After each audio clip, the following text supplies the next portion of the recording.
ಮಿತ್ರರೇ ನಮಸ್ಕಾರ. ಮಿತ್ರರೇ, ಈ ಬಾರಿಯ ICC T20 ವಿಶ್ವಕಪ್ ಪಂದ್ಯಾವಳಿಗಳನ್ನು ಭಾರತ ಆಯೋಜನೆ ಮಾಡ್ತಾ ಇದೆ. ಭಾರತ ಮತ್ತು ಶ್ರೀಲಂಕಾದಲ್ಲಿ ಈ ಮ್ಯಾಚ್ಗಳು ನಡೀತವೆ.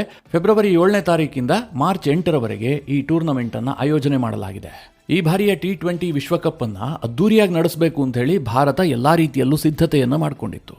ಆದರೆ ಇದಕ್ಕೆ ಆರಂಭದಲ್ಲಿ ಖ್ಯಾತೆಯನ್ನು ತೆಗೆದಿದ್ದು ಬಾಂಗ್ಲಾದೇಶ.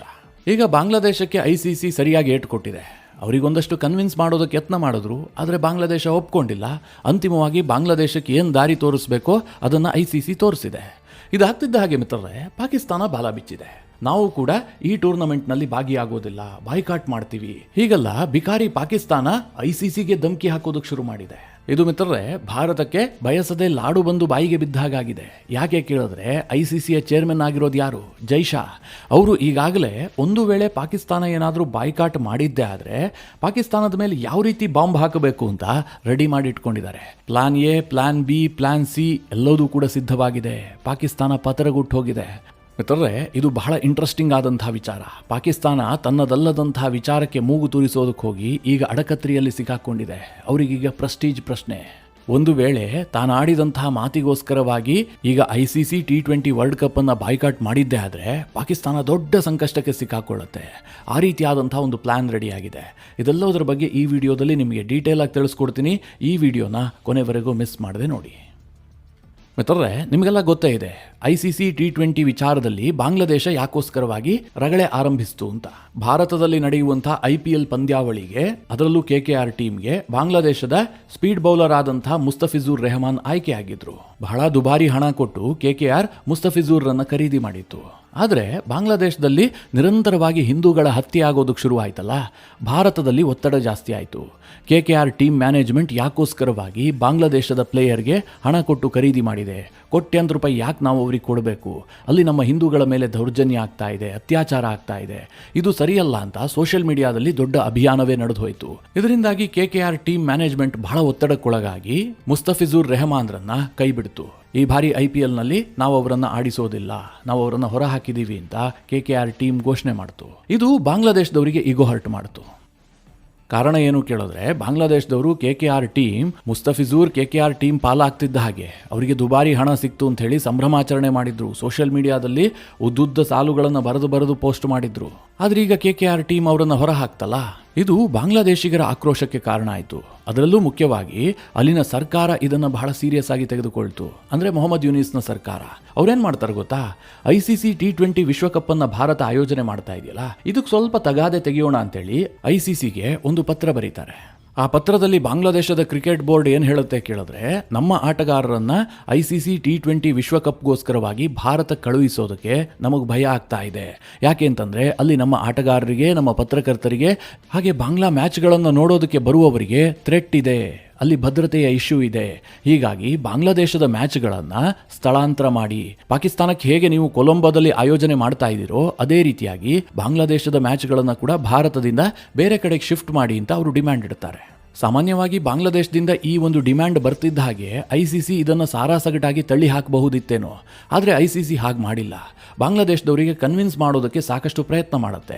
ಮೊದಲಿಗೆ ಕೆನಡಾ ಮೂಲದ ಒಂದು ಏಜೆನ್ಸಿಯನ್ನು ಕರೆಸ್ಬಿಟ್ಟು ನಿಜವಾಗ್ಲೂ ಬಾಂಗ್ಲಾದೇಶದ ಪ್ಲೇಯರ್ಸ್ಗಾಗಿರಬಹುದು, ಬಾಂಗ್ಲಾದೇಶದ ಪತ್ರಕರ್ತರಿಗಾಗಿರಬಹುದು, ಅಥವಾ ಬಾಂಗ್ಲಾದ ಕ್ರಿಕೆಟ್ ಅಭಿಮಾನಿಗಳಿಗಾಗಿರಬಹುದು, ಭಾರತದಲ್ಲಿ ಏನಾದರೂ ಥ್ರೆಟ್ ಇದೆಯಾ, ಇದರ ಬಗ್ಗೆ ಒಂದು ರಿಪೋರ್ಟ್ ಅನ್ನು ಕೊಡೋದಕ್ಕೆ ಕೆನಡಾ ಮೂಲದ ಸಂಸ್ಥೆಗೆ ICC ಕೇಳುತ್ತೆ. ಆ ಕೆನಡಾ ಮೂಲದ ಏಜೆನ್ಸಿ ಭಾರತದಲ್ಲೆಲ್ಲ ಸಮೀಕ್ಷೆ ಮಾಡಿಬಿಟ್ಟು ಬಾಂಗ್ಲಾದೇಶದ ಟೀಮ್ಗೆ ಭಾರತದಲ್ಲಿ ಯಾವುದೇ ರೀತಿಯಾದಂತಹ ಥ್ರೆಟ್ ಇಲ್ಲ, ಬಹಳ ಕಡಿಮೆ ಥ್ರೆಟ್ ಇದೆ, ಆರಾಮಾಗಿ ಅವರು ಬಂದು ಆಡಬಹುದು ಅನ್ನುವ ರೀತಿಯಲ್ಲೇ ರಿಪೋರ್ಟ್ ಕೊಡುತ್ತೆ. ಇದನ್ನೇ ಇಟ್ಕೊಂಡು ICC ಮತ್ತೊಮ್ಮೆ ಬಾಂಗ್ಲಾದೇಶಕ್ಕೆ ಮನವಿ ಮಾಡುತ್ತೆ. ನೋಡಿ, ನಾವು ಈ ರೀತಿ ಕ್ರಮ ಕೈಗೊಂಡಿದ್ದೀವಿ, ನಿಮ್ಗೆ ಯಾವುದೇ ರೀತಿಯ ಥ್ರೆಟ್ ಇಲ್ಲ, ಪೂರ್ಣ ಭದ್ರತೆಯನ್ನು ಒದಗಿಸಿಕೊಡ್ತೀವಿ ಅಂತ. ಇಷ್ಟಾದರೂ ಸಹ ಬಾಂಗ್ಲಾದೇಶ ಇದನ್ನು ಒಪ್ಕೊಳ್ಳೋದಿಲ್ಲ. ಅದಾದ ನಂತರ ಮಿತ್ರರೇ, ಆಗಲೇ ಕೈ ಬಿಟ್ಬಿಡ್ಬಹುದಿತ್ತು, ಆದರೆ ಹಾಗೆ ಮಾಡಲಿಲ್ಲ. BCCI ಎಂಟ್ರಿ ಆಗುತ್ತೆ. BCCI ಬಾಂಗ್ಲಾದೇಶಕ್ಕೆ ಮನವಿ ಮಾಡುತ್ತೆ, ನಿಮ್ಮ ಟೀಮ್ಗೆ ಪೂರ್ಣ ಭದ್ರತೆಯನ್ನು ಒದಗಿಸುವಂತಹ ಜವಾಬ್ದಾರಿ ನಮ್ಮದು. ಅವರಿಗೆ ಬೇಕಾದರೆ ಡಬಲ್ ಸೆಕ್ಯೂರಿಟಿಯನ್ನು ಕೊಡ್ತೀವಿ. ನಿಮ್ಮ ಆಟಗಾರರಿಗಿರಬಹುದು, ನಿಮ್ಮ ಪತ್ರಕರ್ತರಿಗಿರಬಹುದು, ನಿಮ್ಮ ಟೀಮ್ ಮ್ಯಾನೇಜ್ಮೆಂಟಿಗಿರಬಹುದು, ಎಲ್ಲರಿಗೂ ನಾವು ಹೆಚ್ಚಿನ ಸೆಕ್ಯೂರಿಟಿಯನ್ನು ಕೊಡ್ತೀವಿ. ಏನೂ ತೊಂದರೆ ಆಗದಂತೆ ನಾವು ನೋಡ್ಕೊಳ್ತೀವಿ ಅಂತ BCCI ಬಾಂಗ್ಲಾದೇಶದ ಕ್ರಿಕೆಟ್ ಬೋರ್ಡ್ಗೆ ಮನವಿ ಮಾಡುತ್ತೆ. ಇಷ್ಟಾದರೂ ಸಹ ಬಾಂಗ್ಲಾದೇಶ ಏನು ಹೇಳುತ್ತೆ ಗೊತ್ತಾ? ನಮಗೀಗಲೂ ಅನ್ನಿಸ್ತಾ ಇದೆ ಭಾರತದಲ್ಲಿ ನಮಗೆ ಸೆಕ್ಯೂರಿಟಿ ಥ್ರೆಟ್ ಇದೆ ಅಂತ. ಹೀಗಾಗಿ ನಾವು ಕಳುಹಿಸೋದಕ್ಕೆ ಸಾಧ್ಯ ಇಲ್ಲ, ನೀವು ನಮ್ಮ ಮ್ಯಾಚ್ಗಳನ್ನು ಶಿಫ್ಟ್ ಮಾಡಿ. ಇದೇ ವಾದವನ್ನು ಅವರು ಪದೇ ಪದೇ ಮುಂದಿಡೋದಕ್ಕೆ ಶುರು ಮಾಡ್ತಾರೆ. ಕೇಳುವಷ್ಟು ಕೇಳದಂತಹ ICC ಕೊನೆಗೊಂದು ತೀರ್ಮಾನ ಮಾಡುತ್ತೆ. ನೀವು ಬರದೇ ಹೋದರೆ ಏನೂ ನಷ್ಟ ಇಲ್ಲ, ನಾವು ಬೇರೆಯವರಿಗೆ ಅವಕಾಶ ಕೊಡ್ತೀವಿ ಅಂತೇಳಿ ಬಾಂಗ್ಲಾದೇಶವನ್ನು ಹೊರಹಾಕಿ ಆ ಟೀಮ್ನ ಪ್ಲೇಸ್ಗೆ ಸ್ಕಾಟ್ಲ್ಯಾಂಡನ್ನು ರಿಪ್ಲೇಸ್ ಮಾಡ್ತಾರೆ. ಅಲ್ಲಿಗೆ ಮಿತ್ರರೇ, ಏನೋ ಮಾಡೋದಕ್ಕೆ ಹೋಗಿ ಬಾಂಗ್ಲಾದೇಶ ಆಟದ ಅವಕಾಶವನ್ನೇ ಕಳ್ಕೊಂಡ್ಬಿಡುತ್ತೆ. ಭಾರತವನ್ನು ಇಕ್ಕಟ್ಟಿಗೆ ಸಿಕ್ಕಾಕ್ಸ್ತೀವಿ, ಭಾರತಕ್ಕೆ ಮುಜುಗರ ತರ್ತೀವಿ ಅಂತೇಳಿ ಬಾಂಗ್ಲಾದೇಶದ ಆಟಗಾರರಿಗೆ ಮ್ಯಾಚೇ ಕೈತಪ್ಪು ಹೋಗುತ್ತೆ. ಇಲ್ಲಿ ನಷ್ಟ ಆಗಿದ್ಯಾರಿಗೆ? ಬಾಂಗ್ಲಾದೇಶಕ್ಕೆ. ಲಾಭ ಆಗಿದ್ಯಾರಿಗೆ? ಸ್ಕಾಟ್ಲ್ಯಾಂಡ್ಗೆ. ಇಲ್ಲಿ ಮಿತ್ರರೇ, ಬಾಂಗ್ಲಾದೇಶ ಭಾರತಕ್ಕೆ ಮುಜುಗರ ಮಾಡೋದಕ್ಕೆ ಇಷ್ಟೆಲ್ಲ ಯತ್ನ ಮಾಡ್ತಲ್ಲ, ಅದೇನು ಅವರು ಸ್ವಂತ ಬುದ್ಧಿಯಿಂದ ಮಾಡಿದ್ರಾ? ಖಂಡಿತವಾಗ್ಲೂ ಅಲ್ಲ. ಅವರನ್ನ ಎತ್ಕಟ್ಟಿದ್ದು ಯಾರು ಕೇಳಿದ್ರೆ ಪಾಕಿಸ್ತಾನ ಬಾಂಗ್ಲಾದೇಶಕ್ಕೆ ಎಲ್ಲ ರೀತಿಯಲ್ಲೂ ಸಪೋರ್ಟ್ ಮಾಡಿತ್ತು. ಆದರೆ ಯಾವಾಗ ICC ಬಾಂಗ್ಲಾದೇಶಕ್ಕೆ ದಿಟ್ಟ ಹೊಡೆತ ಕೊಡ್ತಲ್ಲ, ಪಾಕಿಸ್ತಾನಕ್ಕೆ ಮುಜುಗರ ಉಂಟಾಯಿತು. ಅದಕ್ಕೆ ಈಗ ಪಾಕಿಸ್ತಾನವೇ ಹೊಸ ತಗಾದೆಯನ್ನು ತೆಗೀತು. ನಾವು ಕೂಡ ಈ ಟೂರ್ನಮೆಂಟನ್ನು ಬಾಯ್ಕಾಟ್ ಮಾಡ್ತೀವಿ, ಈ ಬಾರಿಯ T20 ವಿಶ್ವಕಪ್ನಲ್ಲಿ ನಮ್ಮ ಟೀಮ್ ಕೂಡ ಆಡೋದಿಲ್ಲ, ಈ ರೀತಿಯಾಗಿ ಹೇಳೋದಕ್ಕೆ ಶುರು ಮಾಡ್ತು. ಪಾಕಿಸ್ತಾನ ಕ್ರಿಕೆಟ್ ಬೋರ್ಡ್ನ ಅಧ್ಯಕ್ಷನಾಗಿರುವಂಥ ಮೊಹಸಿನ್ ನಖ್ವಿ, ಈತನ ಪರಿಚಯ ನಿಮಗೆಲ್ಲ ಇದೆಯಲ್ಲ, ಏಷ್ಯಾ ಕಪ್ಪನ್ನು ಕದ್ಕೊಂಡು ಹೋಗಿದ್ನಲ್ಲ, ಅದೇ ಮೊಹಸಿನ್ ನಖ್ವಿ ಒಂದು ಸ್ಟೇಟ್ಮೆಂಟ್ ಕೊಡ್ತಾನೆ. ನಮ್ಮ ಟೀಮ್ ಆಡಬೇಕೋ ಬೇಡವೋ ಅಂತ ICC ನಿರ್ಧಾರ ಮಾಡೋದಲ್ಲ, ನಮ್ಮ ಪ್ರಧಾನಿ ನಿರ್ಧಾರ ಮಾಡ್ತಾರೆ. ನಮ್ಮ ಪ್ರಧಾನಿ ಶಾಬಾಜ್ ಶರೀಫ್ ವಿದೇಶ ಪ್ರವಾಸದಲ್ಲಿದ್ದಾರೆ, ಅವರು ಬಂದ ತಕ್ಷಣ ಈ ಬಗ್ಗೆ ತೀರ್ಮಾನವನ್ನು ಕೈಗೊಳ್ತಾರೆ. ಹೀಗೊಂದು ಸ್ಟೇಟ್ಮೆಂಟನ್ನು ಕೊಡ್ತಾನೆ. ಮಿತ್ರರೇ, ಇದಾಗ್ತಿದ್ದ ಹಾಗೆ ICC ಈಗ ಫುಲ್ ಆಕ್ಟಿವ್ ಆಗಿದೆ. ಪಾಕಿಸ್ತಾನ ನಾವು ಬಾಯ್ಕಾಟ್ ಮಾಡ್ತೀವಿ ಅನ್ನೋದನ್ನಷ್ಟೇ ಕಾಯ್ತಾ ಇದೆ. ಯಾಕೆ ಕೇಳಿದ್ರೆ, ಪಾಕಿಸ್ತಾನ ಒಂದು ವೇಳೆ ಈ ಟೂರ್ನಮೆಂಟನ್ನು ಬಾಯ್ಕಾಟ್ ಮಾಡಿದ್ದೇ ಆದರೆ ಇದು ICC ರೂಲ್ಸ್ನ ಉಲ್ಲಂಘನೆ ಆಗುತ್ತೆ. ICC ನಿಯಮದ ಪ್ರಕಾರ ಹಾಗೆ ಮಾಡುವ ಹಾಗಿಲ್ಲ. ಅವರು ಕೇಳಿದ್ದೆಲ್ಲೋದನ್ನು ಕೂಡ ಈಗಾಗಲೇ ಒಪ್ಕೊಳ್ಳಲಾಗಿದೆ. ಅವರಿಗೇನೂ ಕೂಡ ತೊಂದರೆ ಇಲ್ಲ. ಸೆಕ್ಯೂರಿಟಿ ರೀಸನ್ ಅನ್ನು ಕೊಡುವ ಹಾಗಿಲ್ಲ, ಅಥವಾ ದೇಶದ ಹಿತಾಸಕ್ತಿಗೆ ಧಕ್ಕೆ ಅಂತ ಹೇಳುವ ಹಾಗಿಲ್ಲ. ಅದೆಲ್ಲದಕ್ಕೂ ಕೂಡ ಆಲ್ಟರ್ನೇಟಿವ್ ವ್ಯವಸ್ಥೆಯನ್ನು ICC ಮಾಡಿದೆ. ಭಾರತ ಈ ಬಾರಿಯ T20 ಹೋಸ್ಟ್ ಮಾಡ್ತಾ ಇದ್ರೂ ಕೂಡ ಪಾಕಿಸ್ತಾನದ ಎಲ್ಲಾ ಮ್ಯಾಚ್ಗಳನ್ನು ಶ್ರೀಲಂಕಾದ ಕೊಲಂಬೋದಲ್ಲಿ ನಡೆಸಲಾಗ್ತಾ ಇದೆ. ಇದಕ್ಕೆ ಕಾರಣ ಏನು ಕೇಳಿದ್ರೆ, ICCಯಲ್ಲಿ ಭಾರತ ಮತ್ತು ಪಾಕಿಸ್ತಾನ ಅಂತಹ ಒಪ್ಪಂದವನ್ನು ಮಾಡಿಕೊಂಡಿದ್ದಾವೆ. ಪಾಕಿಸ್ತಾನದಲ್ಲೂ ಕೂಡ ಭಾರತ ಹೋಗಿ ಆಡೋದಿಲ್ಲ, ಅದೇ ರೀತಿಯಾಗಿ ಭಾರತದಲ್ಲೂ ಕೂಡ ಪಾಕಿಸ್ತಾನ ಬಂದು ಆಡೋದಿಲ್ಲ. ಒಂದು ವೇಳೆ ಈ ಎರಡೂ ದೇಶದಲ್ಲಿ ಅಂತಾರಾಷ್ಟ್ರೀಯ ಟೂರ್ನಮೆಂಟ್ಗಳು ನಡೆದಿದ್ದೇ ಆದರೆ ಅಂತಹ ಸಂದರ್ಭದಲ್ಲಿ ಭಾರತ ಮತ್ತು ಪಾಕಿಸ್ತಾನದ ಮ್ಯಾಚ್ಗಳನ್ನು ತಟಸ್ಥ ಸ್ಥಳದಲ್ಲೇ ಆಯೋಜನೆ ಮಾಡಬೇಕು. ನಿಮಗೆ ಅರ್ಥ ಆಗ್ತಾ ಇದೆ ಅಂತ ಭಾವಿಸಿದ್ದೀನಿ. ಒಂದು ವೇಳೆ ಪಾಕಿಸ್ತಾನ ಏನಾದರೂ ಒಂದು ಟೂರ್ನಮೆಂಟನ್ನು ಹೋಸ್ಟ್ ಮಾಡ್ತಾ ಇದ್ರೆ ಅದರಲ್ಲಿ ಭಾರತ ಭಾಗಿಯಾಗುತ್ತೆ ಅಂತಾದರೆ ಅವರು ಇನ್ನೊಂದು ದೇಶದಲ್ಲೇ ಭಾರತದ ಮ್ಯಾಚ್ಗಳನ್ನು ಆಯೋಜನೆ ಮಾಡಬೇಕು. ಹೀಗಾಗಿ ಏಷ್ಯಾ ಕಪ್ಪನ್ನು ಭಾರತಕ್ಕೋಸ್ಕರವಾಗಿ ಅವರು ದುಬೈನಲ್ಲಿ ಆಯೋಜನೆ ಮಾಡಿದ್ರು. ಉಳಿದೆಲ್ಲ ಮ್ಯಾಚ್ಗಳು ಪಾಕಿಸ್ತಾನದಲ್ಲಿ ನಡೆದ್ವು, ಆದರೆ ಭಾರತದ ಮ್ಯಾಚ್ಗಳು ದುಬೈನಲ್ಲಿ ನಡೆದ್ವು. ಫೈನಲ್ ಮ್ಯಾಚ್ ಯಾರ್ಯಾರಿಗೆ ನಡೀತು? ಭಾರತ ಮತ್ತು ಪಾಕಿಸ್ತಾನದ ನಡುವೆ ನಡೀತು. ಇಷ್ಟಾದರೂ ಸಹ ಹೋಸ್ಟಿಂಗ್ ಕಂಟ್ರಿಯಾಗಿ ಪಾಕಿಸ್ತಾನ ದುಬೈಗೆ ಬಂದು ಫೈನಲ್ ಮ್ಯಾಚ್ ಆಡ್ತು. ಈಗಲೂ ಸಹ ಅಷ್ಟೇ, ವರ್ಲ್ಡ್ ಕಪ್ಪನ್ನು ಭಾರತ ಆಯೋಜನೆ ಮಾಡ್ತಾ ಇದೆ. ಪಾಕಿಸ್ತಾನದ ಎಲ್ಲ ಮ್ಯಾಚ್ಗಳು ಶ್ರೀಲಂಕಾದಲ್ಲಿ ನಡೀತಾ ಇದ್ದಾವೆ. ಒಂದು ವೇಳೆ ಪಾಕಿಸ್ತಾನ ಏನಾದರೂ ಫೈನಲ್ಗೆ ಬಂದಿದ್ದೆ ಆದರೆ ಭಾರತ ಕೂಡ ಇತ್ತ ಕಡೆಯಲ್ಲಿ ಫೈನಲ್ಗೆ ಬಂದರೆ ಭಾರತ ಶ್ರೀಲಂಕಾಗೆ ಹೋಗಿ ಫೈನಲ್ ಮ್ಯಾಚನ್ನು ಆಡುತ್ತೆ. ಪಾಕಿಸ್ತಾನದವರು ಭಾರತಕ್ಕೆ ಬಂದು ಆಡೋದಿಲ್ಲ. ಇದು ICCಯಲ್ಲಿ ಈ ಎರಡೂ ದೇಶಗಳು ಮಾಡಿಕೊಂಡಂಥ ಒಂದು ನಿಯಮ, ಒಪ್ಪಂದ. ಈ ನಿಯಮಕ್ಕೆ ಯಾವುದೇ ರೀತಿಯಲ್ಲೂ ಚ್ಯುತಿ ಬಾರದಂತೆ ಭಾರತ ಈ ಬಾರಿಯ ಮ್ಯಾಚ್ಗಳನ್ನು ಆಯೋಜನೆ ಮಾಡಿದೆ. ಈ ಸಂದರ್ಭದಲ್ಲಿ ಪಾಕಿಸ್ತಾನ ಏನಾದರೂ ಈ ಬಾರಿಯ ಟೂರ್ನಮೆಂಟನ್ನು ನಾವು ಬಾಯ್ಕಾಟ್ ಮಾಡ್ತೀವಿ ಅಂತಾದರೆ ಅವರ ವಿರುದ್ಧ ಕಠಿಣ ಕ್ರಮ ಕೈಗೊಳ್ಳೋದಕ್ಕೆ ICC ನಿರ್ಧಾರ ಮಾಡಿದೆ. ಈಗಾಗಲೇ ಆ ಎಚ್ಚರಿಕೆಯನ್ನು ಕೂಡ ರವಾನಿಸಿದೆ. ಮಿತ್ರರೇ, ಕೆಲ ಮಾಧ್ಯಮಗಳ ವರದಿಯ ಪ್ರಕಾರ ಒಂದು ವೇಳೆ ಪಾಕಿಸ್ತಾನ ಬಾಯ್ಕಾಟ್ ಮಾಡಿದ್ದೇ ಆದರೆ PCBಯ ವಿರುದ್ಧ ಕೆಲವೊಂದಷ್ಟು ಸ್ಯಾಂಕ್ಷನ್ಸ್ಗಳನ್ನು ಹೇರೋದಕ್ಕೆ ICC ಸಿದ್ಧತೆಗಳನ್ನು ಮಾಡಿಕೊಂಡಿದೆ. ಹೀಗಂತ ವರದಿಗಳಿದ್ದಾವೆ. ಆ ಸ್ಯಾಂಕ್ಷನ್ಸ್ಗಳೇನು ಕೇಳಿದ್ರೆ, ಮೊದಲನೇದಾಗಿ ಪಾಕಿಸ್ತಾನ ಆಯೋಜನೆ ಮಾಡುವಂತಹ PSL ಇದೆಯಲ್ಲ, ಭಾರತದಲ್ಲಿ IPL ನಡೆಯುತ್ತಲ್ಲ, ಹಾಗೆ ಅವರು ಕೂಡ PSL ಅನ್ನು ಆಯೋಜನೆ ಮಾಡ್ತಾರೆ. ಅದಕ್ಕೂ ಸಹ ವಿದೇಶಿ ಆಟಗಾರರು ಬರ್ತಾರೆ. ಆ ವಿದೇಶಿ ಆಟಗಾರರು ಬಾರದಂತೆ ICC ಬ್ಯಾನ್ ಅನ್ನು ಹೇರುತ್ತೆ. ವಿದೇಶಿ ಆಟಗಾರರು ಬಂದಿಲ್ಲ ಅಂತಂದ್ರೆ ಅದಕ್ಕೇನಾದ್ರೂ ತೂಕ ಇರುತ್ತಾ? ಆ ಇಡೀ PSL ಲೀಗ್ಗೆ ಕಳೆಗುಂದಿ ಹೋಗುತ್ತೆ. ಎರಡನೇದಾಗಿ PCBಗೆ ಅನುದಾನವನ್ನು ಕಡಿತ ಮಾಡೋದಕ್ಕೂ ಕೂಡ ನಿರ್ಧಾರ ಮಾಡಲಾಗಿದೆ. ಹೇಳಿ ಕೇಳಿ ಪಾಕಿಸ್ತಾನದ ಕ್ರಿಕೆಟ್ ಬೋರ್ಡ್ ಒಂದು ಬಿಕಾರಿ ಬೋರ್ಡ್.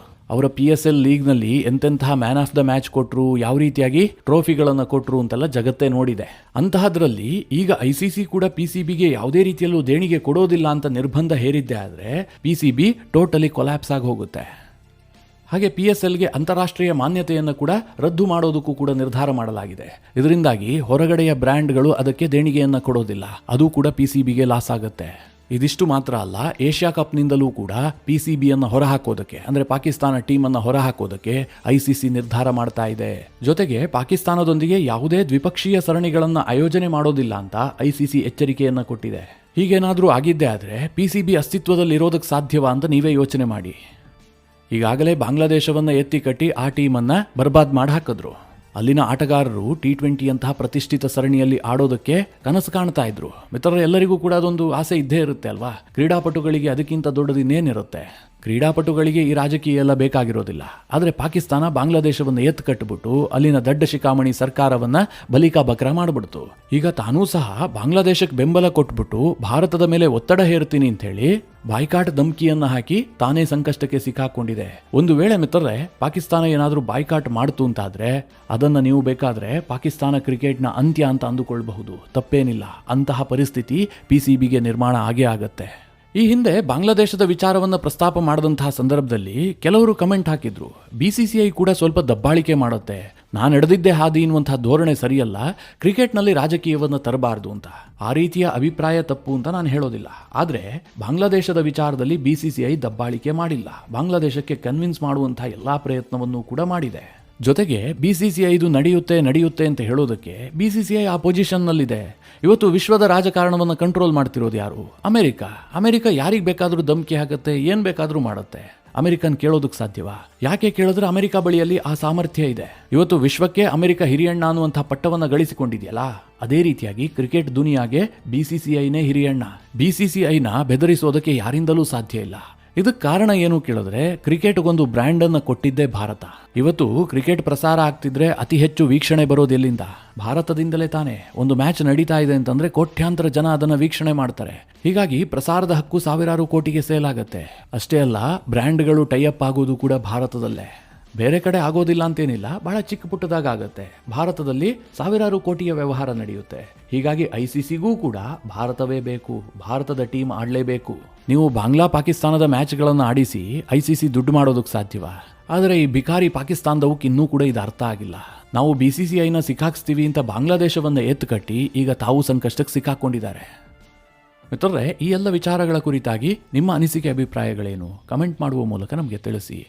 ಹಾಗೆ ನಿಮಗೆ ಈ ವಿಡಿಯೋ ಇಷ್ಟವಾದರೆ ಲೈಕ್ ಮಾಡಿ. ಜೊತೆಗೆ ನೀವಿನ್ನೂ ನಿಮ್ಮ ನೆಚ್ಚಿನ ಸಂಸ್ಕಾರ ಸೌರಭ ಯೂಟ್ಯೂಬ್ ಚಾನಲ್ನ ಸಬ್ಸ್ಕ್ರೈಬ್ ಮಾಡಿಲ್ಲ ಅಂತಾದರೆ ಈ ಕೂಡಲೇ ಸಬ್ಸ್ಕ್ರೈಬ್ ಮಾಡಿ ಮುಂದಿನ ಎಲ್ಲ ಅಪ್ಡೇಟ್ಗಳ ನೋಟಿಫಿಕೇಷನ್ಗಾಗಿ